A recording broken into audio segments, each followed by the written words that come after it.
Let's talk crypto and coffee. Actually, look at this. I have my Fat Tuesday coffee cup with me today that I got in Vegas because I'm from New Orleans. I forgot it last week, so I had to bring it this week. So grab your own cup of coffee and let's talk crypto. Now, coffee.co, what does that mean? That's our website. So it's coffeetalk.co. That's the name of our website where you can find out more info about us, and we're going to talk about more of that today. But I want to introduce you to our guest.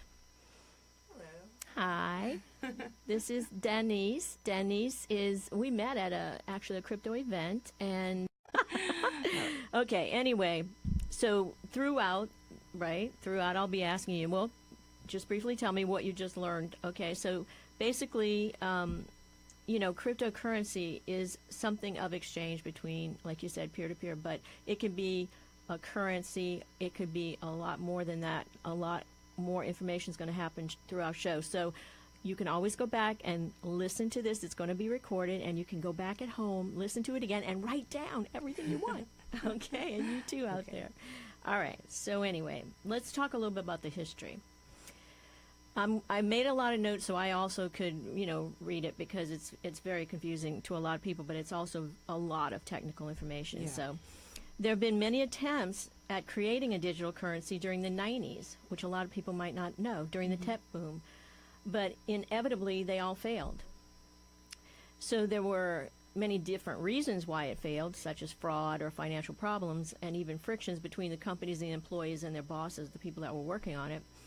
But really, the truth is, all of those they utilized a third party. They didn't utilize the decentralization, right? Meaning the companies behind them verified and facilitated the transactions. Just like a bank. Exactly. So that's why it didn't work. Until in 2009, when an anonymous programmer, who we all know is by the name of Satoshi Nakamoto, but we don't know who that is, or a group, it could be a group, created and distributed that white paper on Bitcoin and described it as peer-to-peer electronic cash system, Bitcoin itself. So it's completely decentralized, as you said, meaning there are no servers involved and no central controlling authorities like banks. The concept closely resembles the peer-to-peer networks for file sharing, because that's when the whole blockchain comes in, which we'll get into a little bit later. In a decentralized network like Bitcoin, every single participant needs to do his job.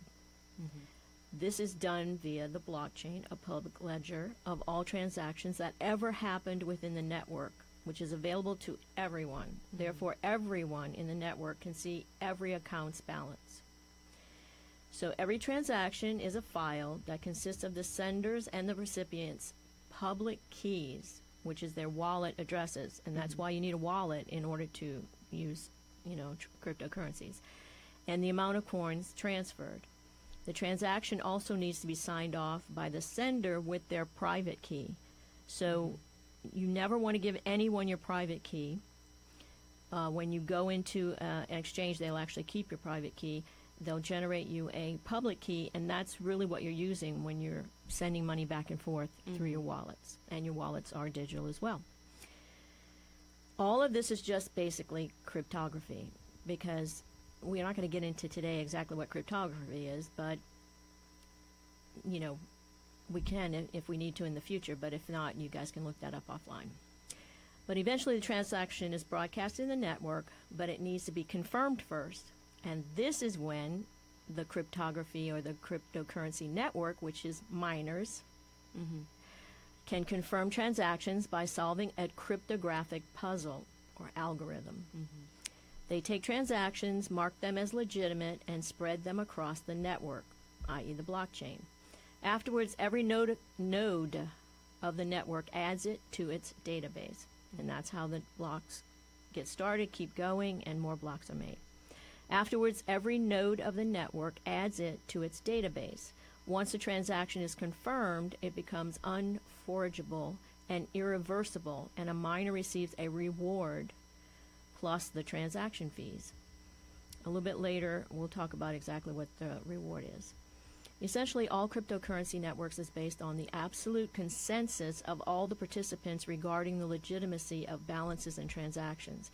A decentralized, trustless system with no central bank involved when it comes to Bitcoin. A lot of people are doing blockchain technologies that are based on private blockchains, but we're talking right now about decentralized, open source blockchains, which is Bitcoin. So to put Bitcoin's use case in perspective, on the 22nd of May 2010, Laszlo Hanyecz bought 2 pizzas for 10,000 Bitcoins. And that was the first one, right? That was the first transaction for a product like that. And as Bitcoin's price has been as high as 20,000, at that point last December, those pizzas would have been worth $100 million each. Whoa. It's an expensive pie. That's right. Okay, so now, did that explain anything to you? Did you learn anything there, or did you already know all that? I knew most of that, but you explained it so well. I can't take credit for it. But yes. Okay. So how? How does this digital currency, Bitcoin, magically manifest? Okay, so now we're going to talk more about mining. So the miners are the single most important part of any cryptocurrency network, meaning blockchain. As much like trading, mining is an investment, because essentially miners are providing a bookkeeping service for their respective communities. They contribute their computing power to solving complicated cryptographic puzzles or algorithms, which is necessary to confirm a transaction and record it in a distributed public ledger, again called the blockchain. And this is why, there's a lot of electricity and energy involved in this process and hash rates. So we'll get into that a little bit. One of the interesting things about mining is that the difficulty of the puzzles is constantly increasing, correlating with the number of people trying to solve it. So the more popular Bitcoin becomes, the more people try to mine it. The more difficult the process becomes, because you have to keep those blocks happening every 10 minutes. So it's a real interesting dynamic of how this all works together, and works beautifully at this point too. So at first, miners could use their computers when they started mining Bitcoin. Now, and it's progressed into other ways, but now you really need huge data centers with ASICs, which is the current level of machine manufacturing technology that's being used. But other companies are working on even more sophisticated and, in some cases, energy efficient, engineering of machines that will be able to mine Bitcoins. So Bitcoins on the blockchain are awarded to the miners that win the block by finding the algorithm every 10 minutes. And then the amount of Bitcoins awarded has been halved every 4 years. So when it first started being mining, miners used to receive 50 Bitcoin. Then it went to 25 Bitcoin. And now it's at 12.5 Bitcoin. So there's only a dedicated amount of Bitcoin that will ever be mined, and that the system that Satoshi built out is exactly for that reason, so that there's only a certain amount of Bitcoin that will ever be mined, and how it will be fair with the difficulty rates and the amount of awards and all those things. It's amazing. Yeah. So anyway, in every show we'll go into more detail on all this, but again we'll switch over now to talking about coins, tokens, and really what you would want to know before you invest, I think, or at least some info you want to know before pre-investing. In last December, everybody just jumped on board because when the price went up to 20,000, that's it. Everybody just wanted to invest. That's it. We're just going to do it, and it inflated the market, and now it's going down. So people are going and so they kind of overreact on all sides. And I've seen a lot of it because I've for the last 6 years, it's either been going up or down or standing still for a while. And if you're a real believer, then you just hang in there and say this was invented for another reason besides holding it and selling it and becoming an instant millionaire, which some people do, but normally you have to do a little bit more than that just to make some easy, quick money. So the crypto industry has evolved over time, but to keep it simple, we'll refer to two different forms of cryptocurrency. For now, we shall call them coins and tokens, okay? So currently there are approximately 1,600 Wow. coins and tokens out there. And if you go online to coinmarketcap.com, you can see a whole list of all of these. And what they're trading for now, what their market value is, what their cap is.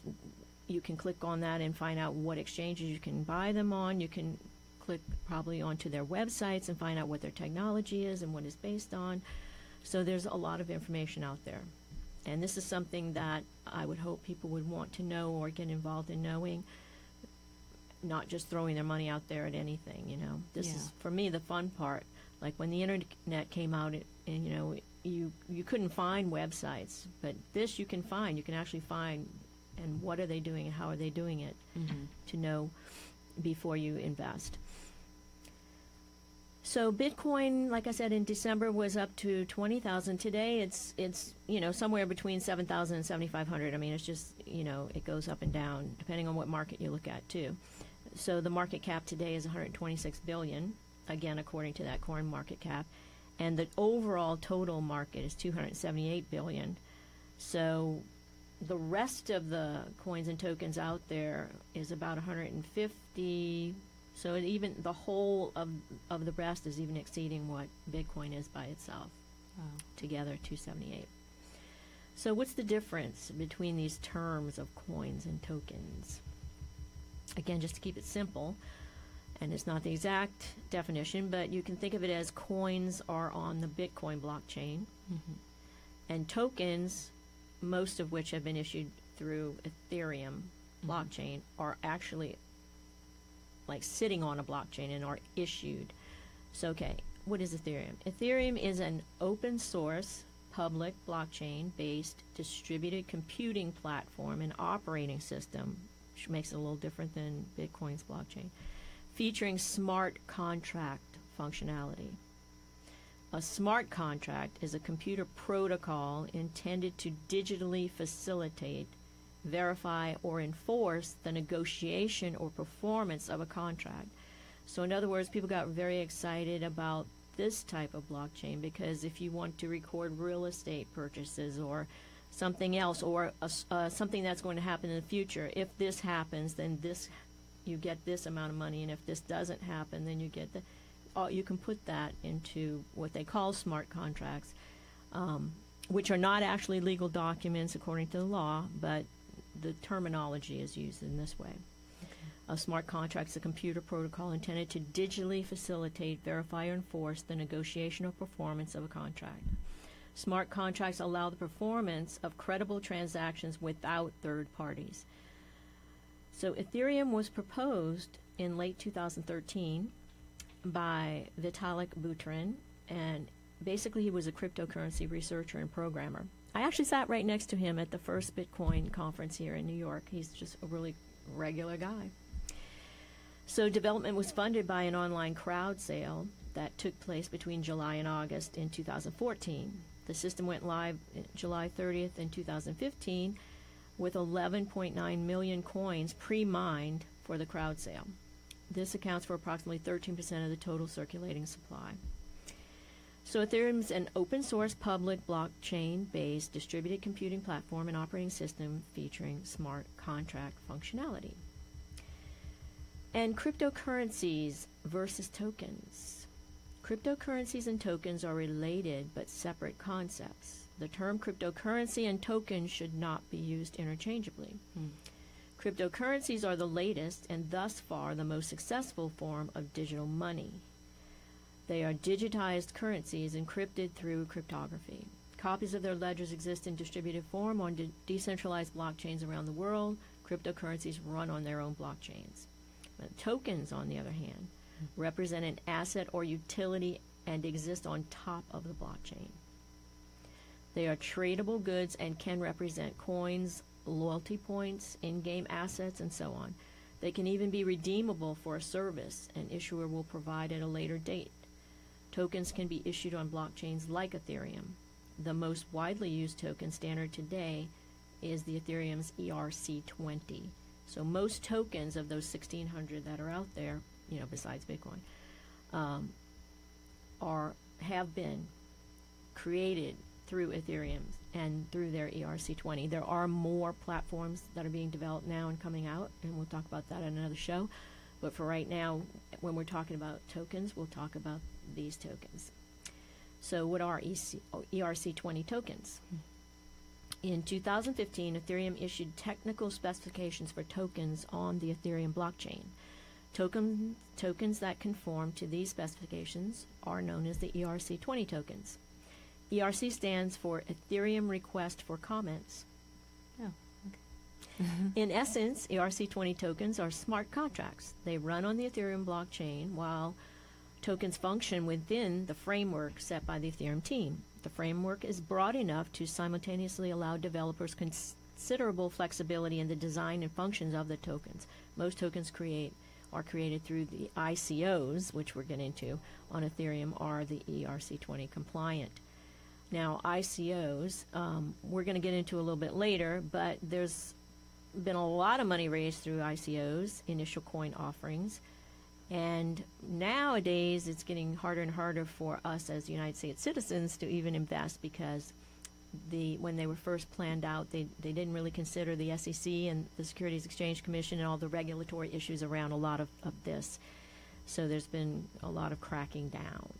Mm-hmm. Okay, so that was a lot of information. Just tell me, did you find any of that interesting? Was any of that new? Can you relate or need, on a need-to-know basis, do you think this helps in any way with your decisions maybe to invest or get involved? Well, I think it is overall a lot of information, but it kind of just draws you in, it draws me in, wanting to know more about, I guess all these different types and what would be a good avenue to invest in. Seeing that this is also my first investment, and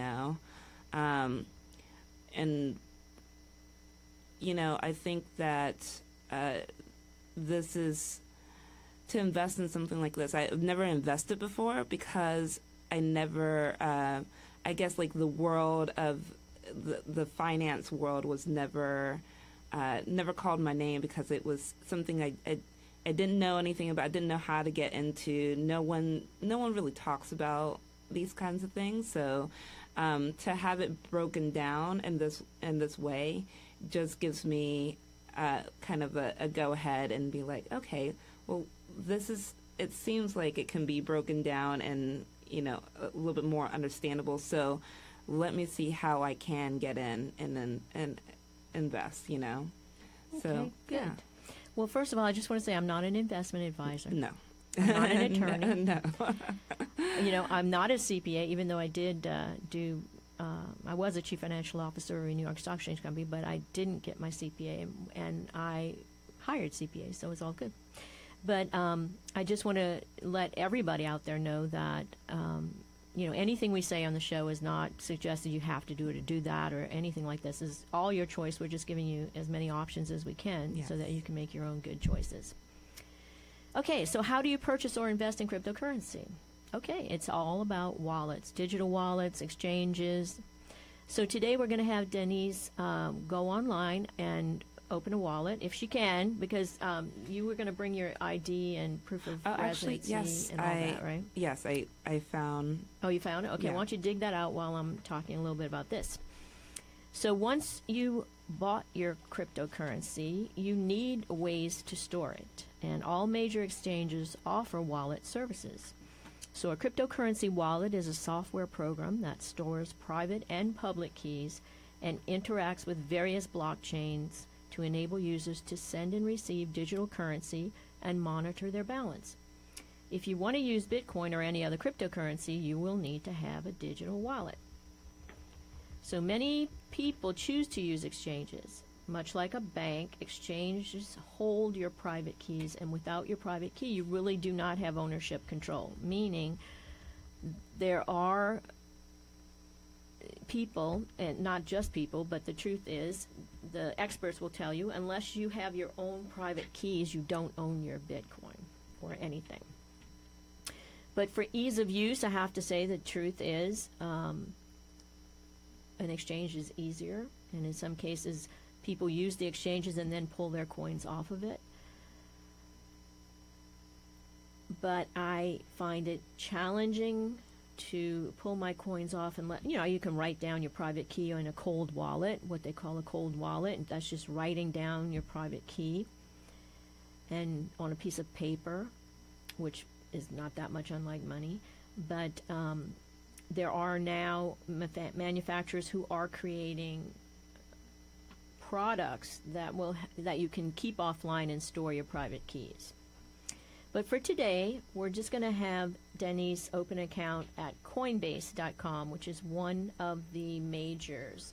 So if you go to your third tab up there where it says Joy Acomo invited you to Coinbase, I think you can just click on that. And basically, when you set up an account on Coinbase, if you use that link, which basically is flow.guru, if anybody else out there wants to do that, http://www.flow.guru, you'll get an invite from me to join Coinbase. And when you invest $100 in Coinbase, we'll each get $10. So hello, we're already earning money. All right, so how are you doing? Did you get in? Yeah, I'm just... Unfortunately, we don't have any way to show you. Well, we wouldn't want to show you her screen anyway because she's going to be using personal information to get in there. And again, using an exchange like Coinbase, while it is convenient, it is said to be best to store your assets in an offline wallet on your hard drive or a computer that never touches the internet, actually. This is the most secure way of storing your coins, and it gives you full control over your assets. They call this cold storage. So cold storage refers to any means of keeping your private keys safe from hacking by holding them offline. And some of the manufacturers that you can check out that do make hardware wallets are Trezor, Trezor, and Ledger, Ledger. And again, you can find these by searching online, and you can listen to this show over and over, and you can write this all down later. But a paper wallet is basically just your private key printed or written on a piece of paper that also can be considered and is considered a paper wallet. So let me know how you're doing or what you're doing. All right, I'm creating a password. So you've just signed into Coinbase and they've asked you to create a password? Yes. Okay. And once you get signed up and you are in a situation where you have your account, they're also going to ask you to create a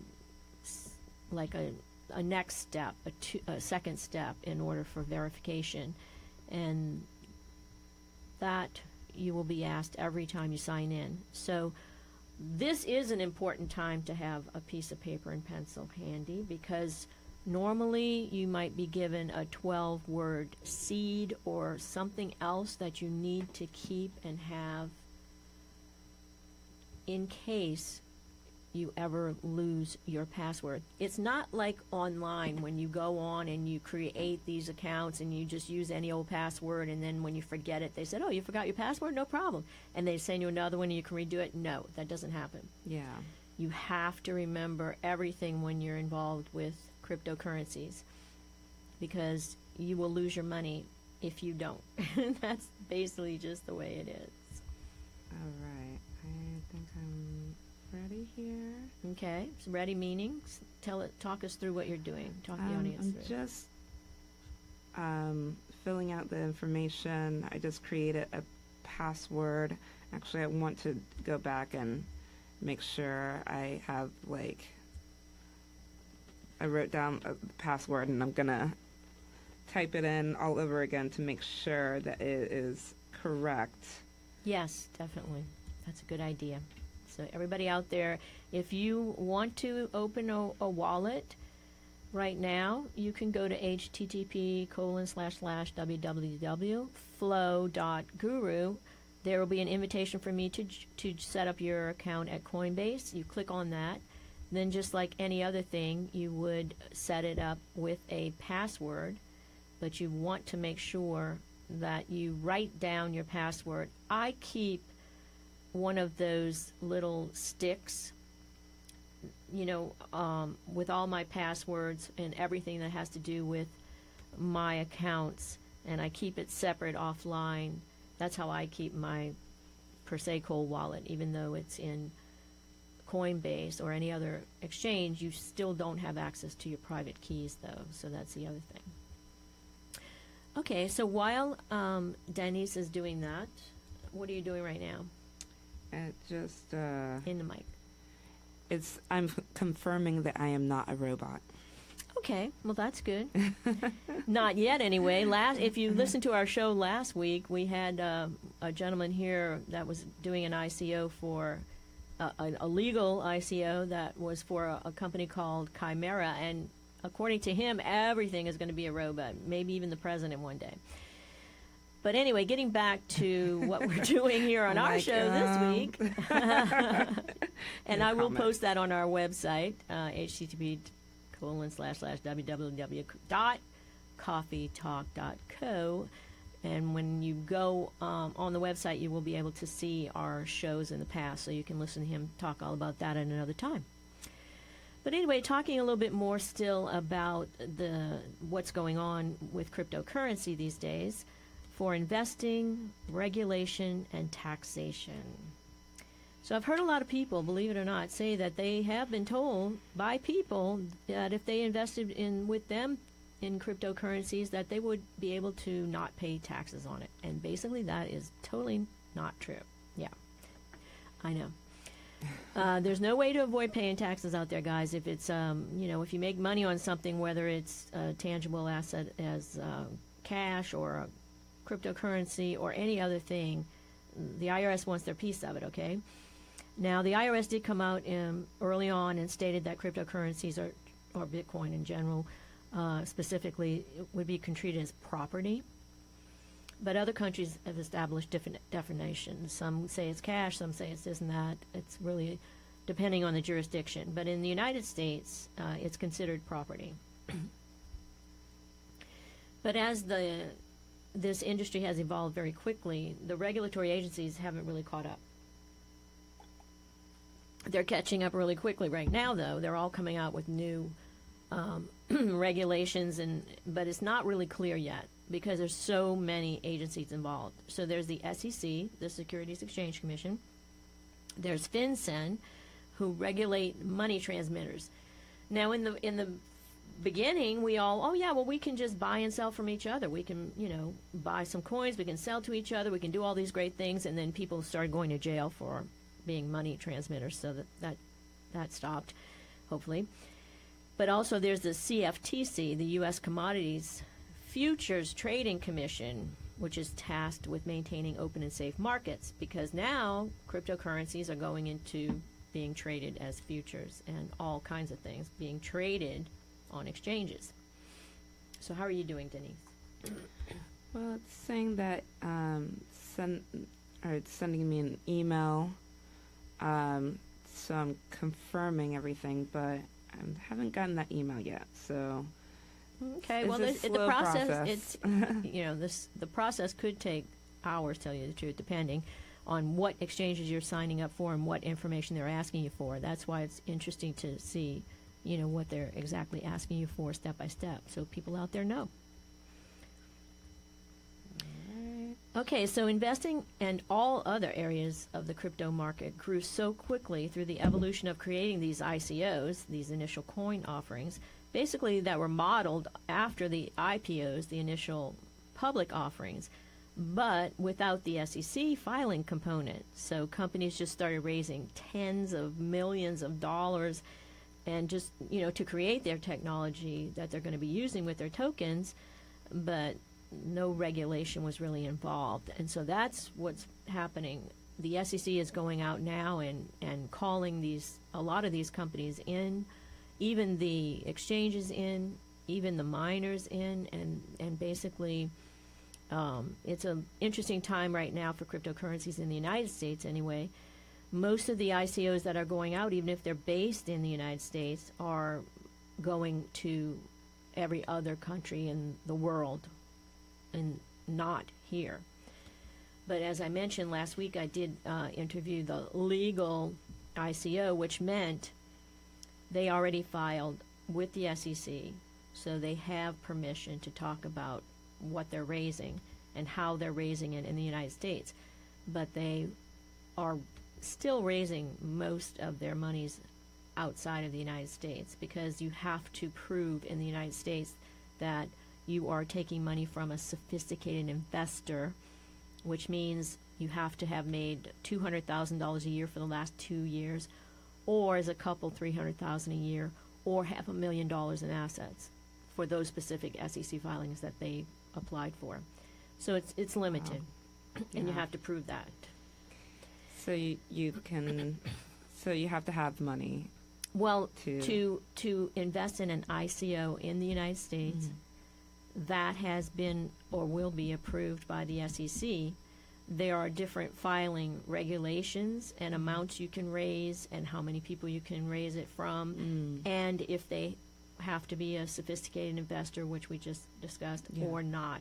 But that's what's so complicated and confusing in the United States right now. There's just no real clear way for a person like you just to go in ICO and start investing. Okay. All right. There are other things happening in that space. There's SAFs, which are simple agreements for future tokens, which, they're going out and modeling once again a SAFE, S-A-F-E, that was used for stocks. But again, there's just so much happening right now. We'll get into a lot more on future shows. Right. So how are you doing? Okay, so I have verified my email, and now it's asking me, now I'm back on the Coinbase website, and it's asking me about, or selecting my state for license requirements. I guess there's certain mandates. Yeah, to let you know, in New York, there's a BIT license that companies can get. There's only a few. Actually, Coinbase has one that allows you to, or companies to use cryptocurrency or work in that regard in New York. So Coinbase is approved for that. All right, now it's asking me to add my phone number. So all your personal info. Okay. So how do you get educated like Denise is doing now, and how do you decide what to invest in? Well, briefly, while she's doing that, I'm just going to say that I have an idea. Besides this talk show, I'm actually going to create, especially for women, because there's not a lot of women in this space, it's mostly men. I'm going to create a women investment club. So this club will actually have meetings. We'll get together on, meetups and maybe have different chapters around the world. We're actually talking to somebody right now in Israel who wants to be a part of this. And like that, create a huge women's group of women that can learn and invest, by learning from each other. Now, this doesn't mean that right away we're going to take money from those people at all. There'll be membership fees, to support the club, but there won't be an investment made into a fund. Maybe one day. I actually do have that vision of having a women.fund, but for right now, we're going to let everybody do their own investing. We're just going to help each other by researching different, coins that are out there or tokens, and helping each other in that way, and just getting together and learning from each other. But there will be many ways that you can learn. We're going to have some other events here in New York and maybe eventually other places. So we'd like to grow it and help women get in the space, but also have more men and women join us in our crusade of learning more about Bitcoin and other cryptocurrencies. So now back to Denise. What are you doing, girl? What's happening over there? All right, now I'm fully putting in all of my information to verify my identity. There's a lot of verification of identity, which is What are they asking you for? Address, name, birth date, and then they're asking, what do you use Coinbase for? What is your source of funds? Current occupation, employer, last 4 digits of social. So, They haven't asked you to take pictures or send pictures of anything? Not yet. No. So you're still going through that. Okay. Because I've had, since I was in it for 6 years, when I first started signing up for exchanges, they really didn't have to, know your customer or AML, what you're hearing right now, to make sure that it's not any kind of fraudulent thing going on. So even Coinbase has been approached by the IRS or SEC or whoever about giving them data. They're kind of working with them on that, but now more and more everyone is needing to know their customers and asking them for a lot of information before signing them up on the exchanges. All right. What do you use Coinbase for? So what are the choices? The choices are investing, which is the first one. Investing, trading on other exchanges, online purchases, online payments, or business. Okay, so does it let you choose just one or more than one? I think maybe just one, but we'll try it out. Let's see. Recently, Coinbase came out with a commerce.coinbase.com, which I do have as well, that can be used for merchants to, you can buy and sell products using cryptocurrency. Now, on Coinbase, they offer right now 4 different coins, or there's Bitcoin, there's Bitcoin Cash, there's Litecoin, and there's Ethereum, or Ether.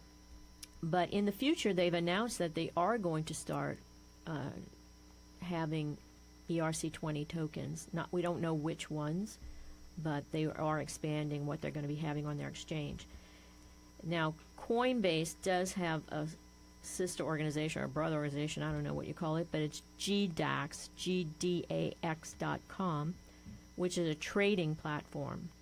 But when you have an account on Coinbase, you can use your funds in that, bring them over to GDAX and actually do trading too also. So if you go on GDAX.com, not you, Denise, because you're busy. Okay. But later, if you go on there, you'll be able to actually see the market happening where people are buying and selling and trading. So it's pretty interesting also. Right. So there's many exchanges out there, but again, Coinbase is just one of them. But it's been around for a while, and a lot of people know them, and they have a good track record. So far, of course, no one has a good track record on customer service. You can't get a hold of them. Why? Because there's just millions of people signing up all the time, and it's just out of their reach to do as great a job on that, and they say that themselves. You look a little perplexed over there. Oh, they're asking me these questions to, once again, verify my identity. They're asking about what county I lived in Austin. Oh, that's, yeah, they can find you that way to know it's really and you. I'm like, I can not remember.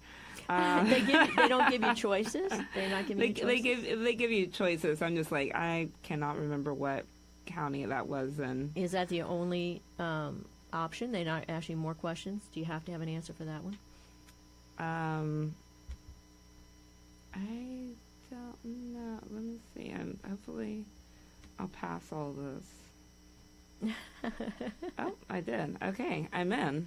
You are? I'm in. They didn't ask you for pictures of your driver's license or anything? No. Not what? Not yet. Or at least. No, it says okay. No, that's all actually. And so you've set up your account. I set up my account. And then probably they're going to ask you maybe to put a bank account or some way that you're going to be able to buy. Complete your account, add a payment method. Right. So. Well, that's interesting because I had an account with Kraken, KRAKEN.com since the beginning. You go ahead and continue on. I'm just talking to the audience here. Yeah. And I must have had that thing for 6 years. And then just recently I went into it, and in order for me to even put any kind of money in it or do anything, I had to, go up in the tier level, they call it. And to qualify to do that, I had to take a picture of my driver's license back and forth.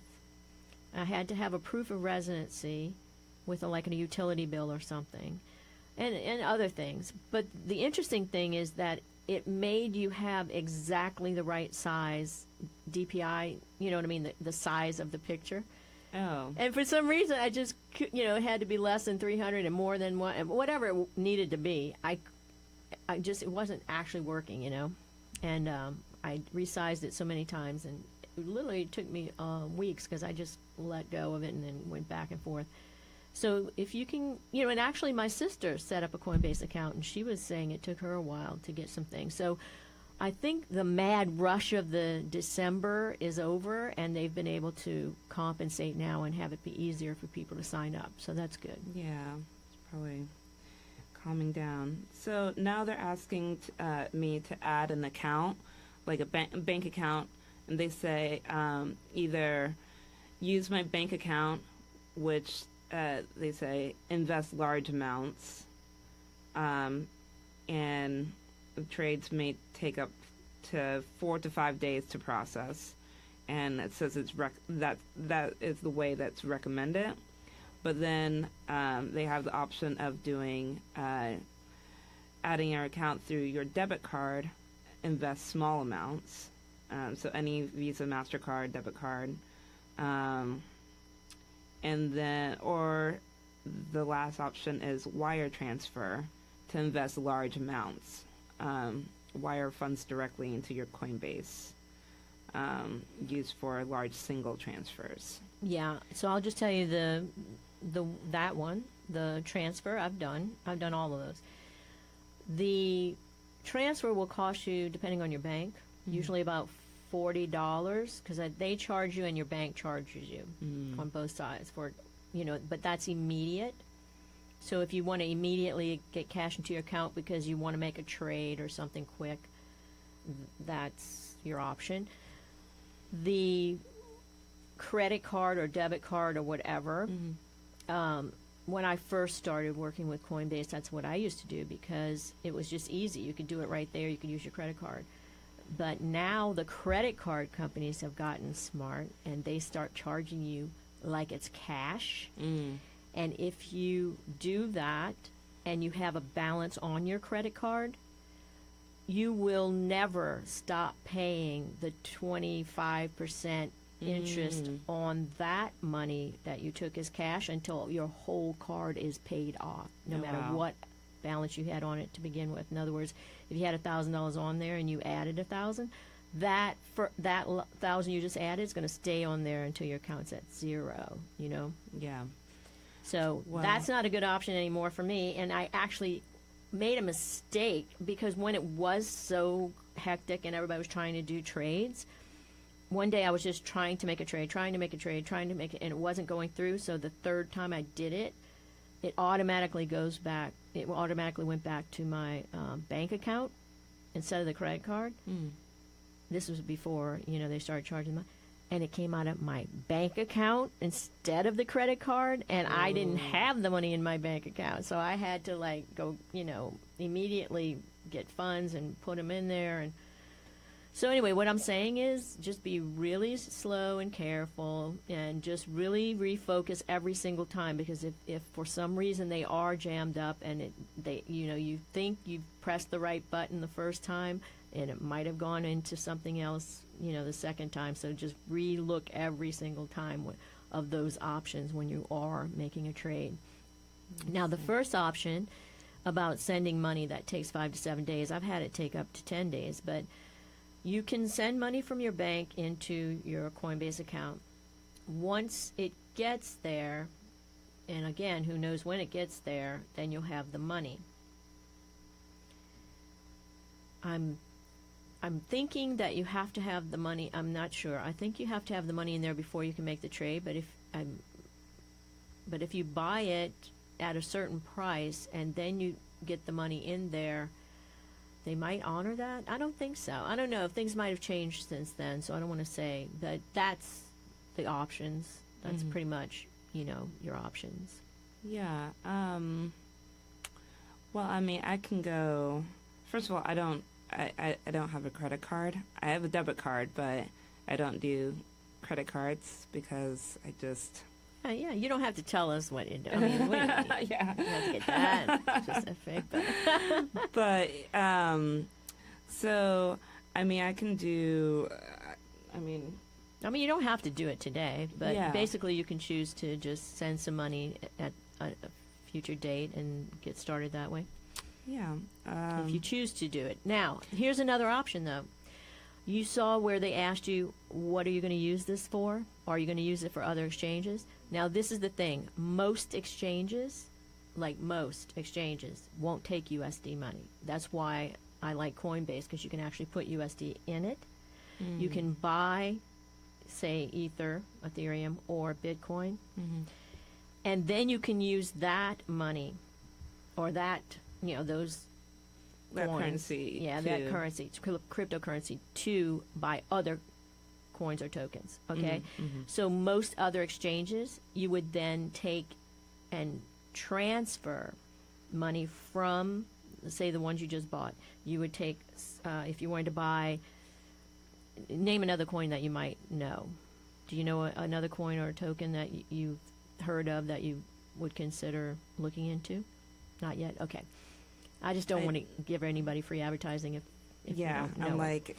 Okay, but whatever Off the top of my other head. cryptocurrency you're interested in, you find one, it's on another exchange. And again, you can go to the coinmarketcap.com. You find, the coins that you're looking for. Then you can click on what exchanges they're sold on. Then once you go and set up another account at one of those exchanges, it'll say, whatever the coin or the token is you're looking for, the price is in Ether or the price is in BTC, which is Bitcoin, and that you can send then that transaction from Coinbase, like a portion, not the whole thing, whatever it takes, from there into that other exchange. Okay. So there's, a lot more going on always to learn and to talk about and all those things. But basically, we have about 5 more minutes on our show. So now that we've gone through all of this and you've gone through all of that, put yourself in the place of our audience. Is there anything specifically more that you have a question about, or that,